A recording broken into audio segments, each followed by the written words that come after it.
Tenía mucha depresión, ansiedad. Mis padres peleaban mucho. Mi papá era drogadito, mi mamá era alcohólica. Cuando estaba en la escuela no podía concentrarme porque mis papás estaban peleando.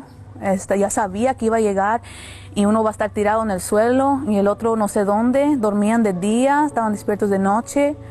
Y ya a los 15 años ya estaba yo tomando tequila, ya estaba yo metiéndome más y más al vicio para olvidar la realidad. Yo no provoqué nada de esto. Quisieras sentir amor.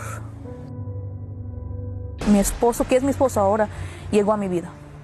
Y él fue el que dijo, ¿tú necesitas ayuda? Y es cuando salió la depresión, salió el miedo, salió todo. Ese vacío se llenó, porque era algo que yo pensaba que nunca se iba a quitar. Estoy tan agradecida con Dios que no puedo creer que todavía estoy aquí. Ahora tengo la familia que yo soñaba.